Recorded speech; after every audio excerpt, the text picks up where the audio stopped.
For privacy reasons, names and places have been changed. This story is inspired by true events.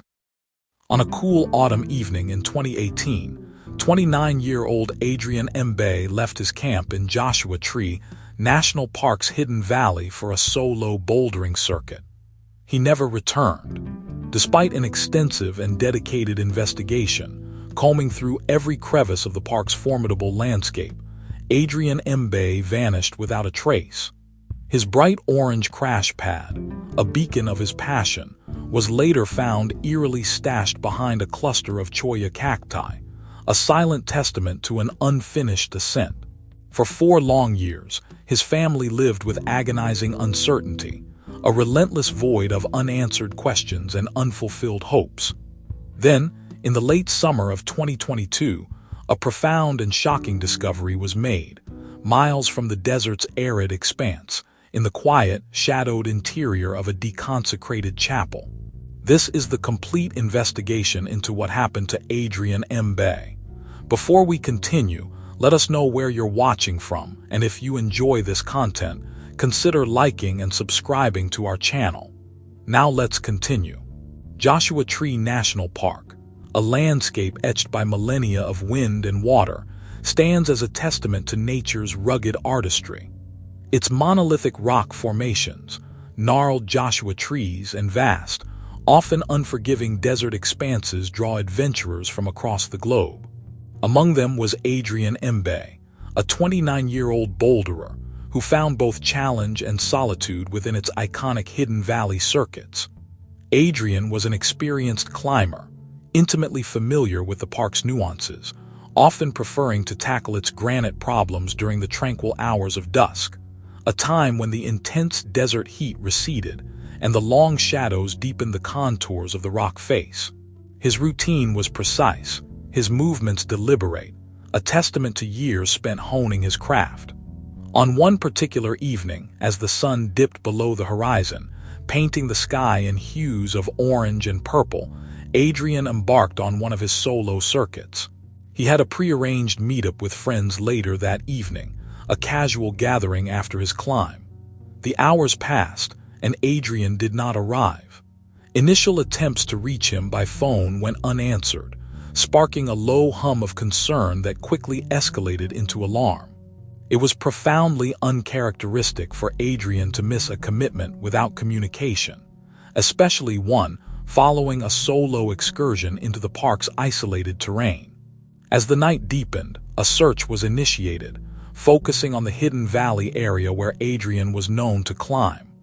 The vastness of the park, even in a concentrated search zone, posed immediate challenges.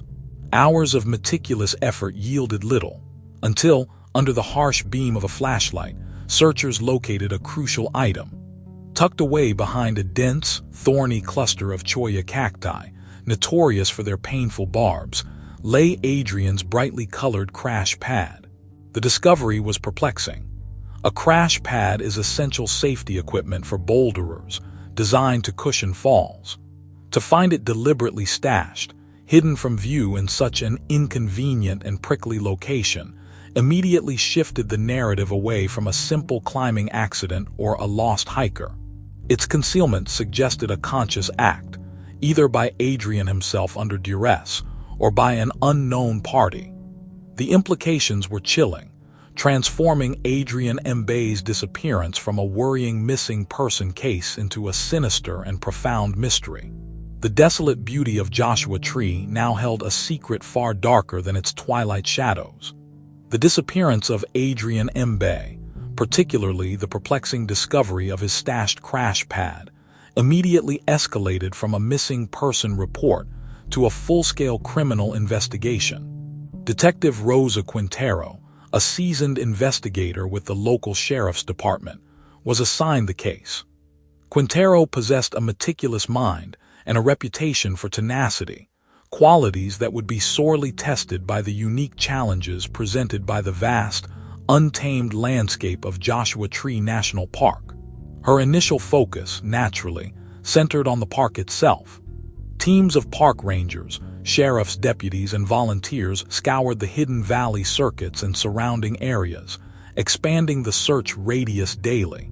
Every crevice, every boulder, every cluster of cholla was examined with painstaking detail, hoping to uncover another clue, a discarded item, or any sign of Adrian's whereabouts. The initial days were a blur of coordinated efforts. Helicopters flew overhead, their rotors cutting through the desert air, while ground teams navigated the rugged terrain. Cadaver dogs were brought in, their acute sense of smell deployed across miles of parched earth. Yet, despite the extensive resources committed and the relentless hours invested, the search yielded nothing beyond the initial discovery of the crash pad. There was no trace of Adrian, no struggle marks, no footprints leading away from the site, no discarded personal effects. The park, silent and indifferent, offered no further answers. The absence of a body, combined with the lack of witnesses or any discernible motive, left investigators with a chilling void. For Adrian's family, the initial hope that he had simply wandered off or suffered a minor accident quickly evaporated, replaced by a gnawing dread. Each passing hour without news deepened their anguish, transforming the uncertainty into an unbearable weight. Detective Quintero, acutely aware of their suffering, pushed her teams harder, but the desert refused to give up its secrets. The case, almost as quickly as it had begun, found itself at an impasse. The sheer scale and desolation of Joshua Tree, once a source of peace for Adrian, now seemed to conspire against the investigation, turning what should have been a vibrant search into a frustrating, cold trail. The initial momentum stalled, leaving behind only questions and the haunting silence of the vast wilderness. The initial fervor of the search for Adrian Mbe, fueled by the unsettling discovery of his stashed crash pad, gradually waned. Weeks bled into months, and months inexorably stretched into years. The vast, indifferent expanse of Joshua Tree National Park, which had initially been the focal point of an intense investigation, slowly receded from the daily headlines and public consciousness. The case file, once a thick binder of fresh leads and urgent reports, grew heavier with the weight of unanswered questions, eventually finding its place among other unsolved mysteries in the cold case archives. For Detective Rosa Quintero, the transition from active investigation to a stalled inquiry was a source of profound professional frustration. Despite her tenacious efforts, her meticulous re-examinations of the limited evidence, and her periodic attempts to unearth new angles, the trail remained stubbornly cold. Without a body, without witnesses, and without any further physical evidence to link Adrian Mbe's disappearance to a specific event or perpetrator, the case had simply run out of momentum. The initial media attention, which had briefly illuminated the baffling circumstances of Adrian's vanishing, faded into the background, replaced by new crises and unfolding narratives. Yet for Adrian's family and close friends, the silence was deafening, a constant, unresolved ache. The passage of time did not dull their pain. Instead, it deepened the despair, transforming hope into a fragile, almost unbearable burden. 4 years passed since Adrian Mbe was last seen within the Hidden Valley circuits. 4 years during which the desert continued its slow, ancient work, oblivious to the human tragedy it held. The Joshua Tree mystery, once a pressing local concern, had become a haunting footnote, a testament to the park's capacity to both inspire and conceal. Detective Quintero occasionally pulled Adrian's file, reviewing the faded photographs and the inconclusive reports, each time searching for an overlooked detail, a missed connection. Each review ended the same way. With the file returned to its shelf, the questions remaining as stark and unanswered as they were on the day Adrian vanished. The lack of progress created a pervasive sense of hopelessness, a chilling reminder of how easily a life could be extinguished, and a mystery could remain stubbornly unsolved, swallowed by the silence of the wilderness. 4 years had passed since Adrian Mbe vanished from Joshua Tree National Park, leaving behind a cold case file and a profound silence.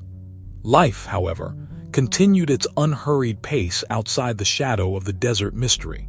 Miles from the vast expanse of the park, in a small, unassuming town, Alma Sinclair ran a local thrift store. Her days were a quiet rhythm of sorting donations, arranging shelves, and interacting with the community. It was a world seemingly entirely disconnected from the rugged, unforgiving terrain where Adrian was last seen. One ordinary Tuesday, a large donation arrived, consisting primarily of items cleared from an old, deconsecra Ted chapel that was undergoing preparations for sale. Among the usual assortment of furniture and forgotten household goods, Alma discovered a box filled with old hymnals. They were unremarkable, bound in faded covers, their pages yellowed with age. As she began to sort them for display, a peculiar detail caught her eye. Across the worn covers and even on some of the internal pages, a fine, white powder adhered to the paper. It was subtle, almost imperceptible but distinct. Alma, with her keen eye for detail honed by years of sifting through countless discarded possessions, recognized it instantly as climbing chalk. The presence of climbing chalk on antique hymnals was, to say the least, incongruous.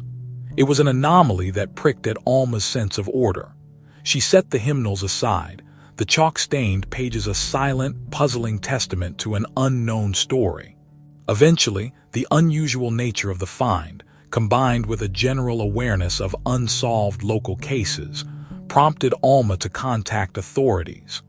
The hymnals were subsequently collected as a curious, if seemingly irrelevant, piece of property.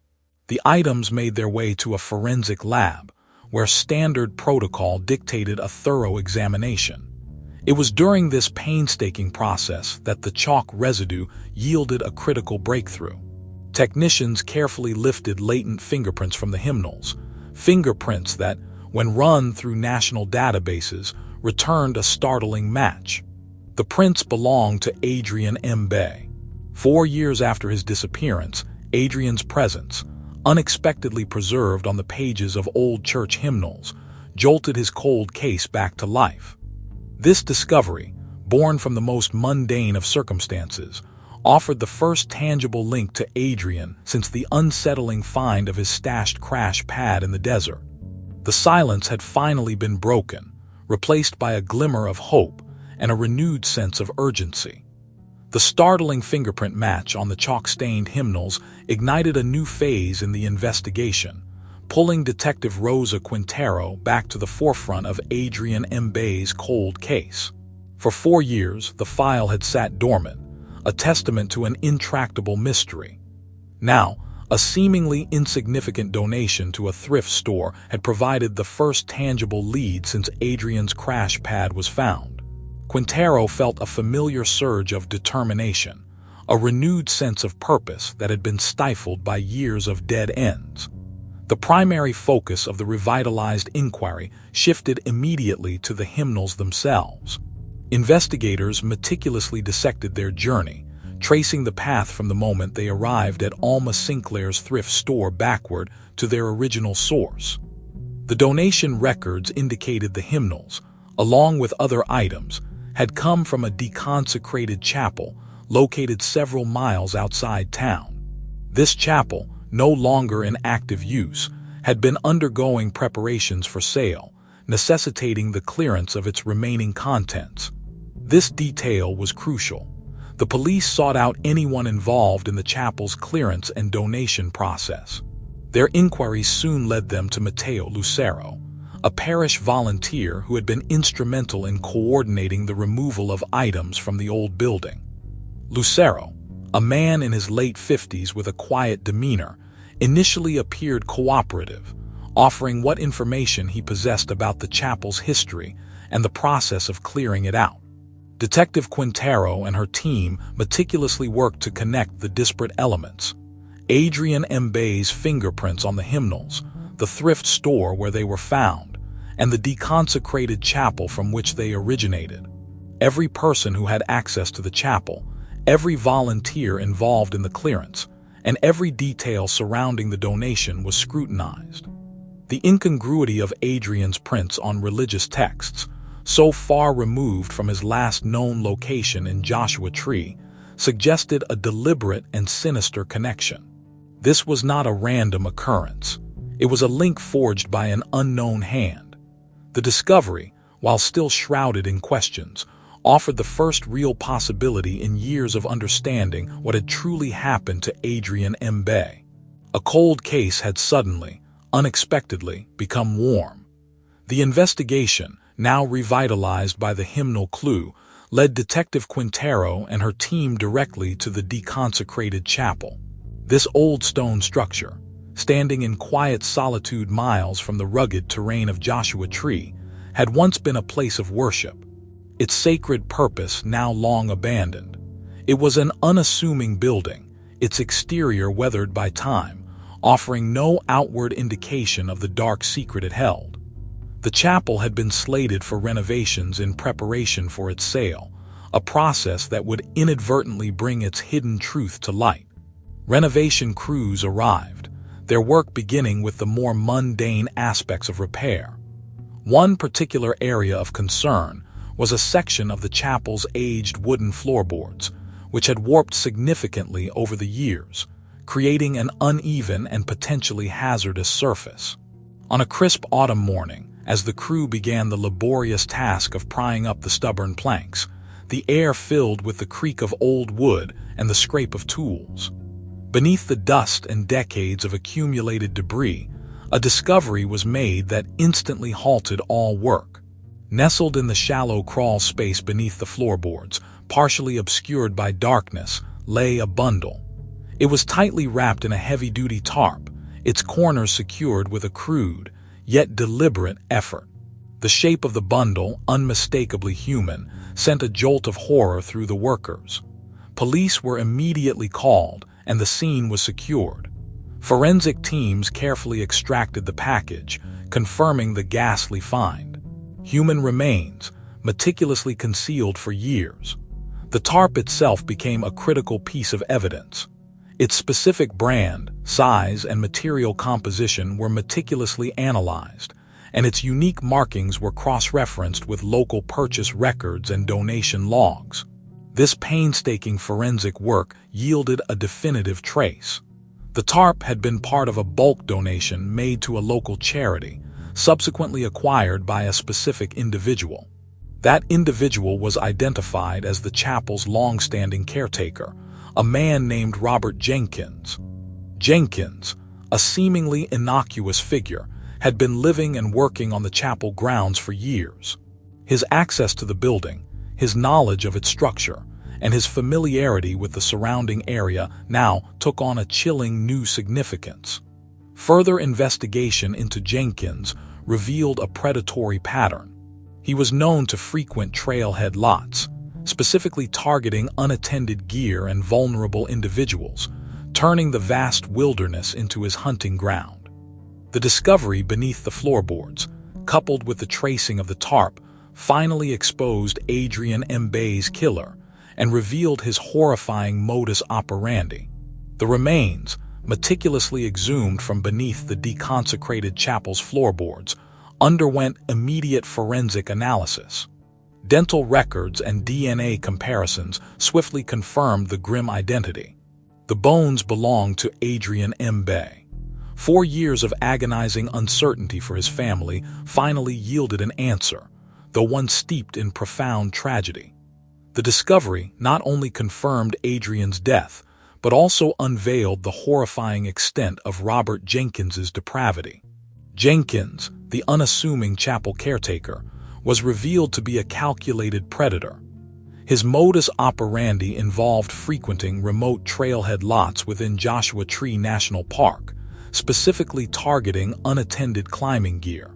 Adrian's crash pad, deliberately stashed behind cholla cacti, had presented Jenkins with the perfect opportunity. It suggested Adrian had briefly left his equipment, perhaps to scout a route or retrieve a forgotten item, creating a window for Jenkins to ambush him. The initial motive appeared to be theft of the valuable climbing gear, but it quickly escalated to abduction and murder to eliminate a witness. The deconsecrated chapel, a place once intended for spiritual solace, had served as Jenkins's clandestine burial site. His intimate knowledge of the building's structure, combined with his constant access, allowed him to select the warped floorboards as an ideal, seemingly undisturbed location for concealment. He had wrapped Adrian's body in a donated tarp, a detail that ultimately led investigators back to him, demonstrating a chilling level of planning and an underestimation of forensic persistence. For Detective Rosa Quintero, the confirmation of Adrian's identity brought a complex mix of relief and sorrow. The case that had haunted her for 4 years was finally resolved, but the resolution offered no true comfort to Adrian's devastated family.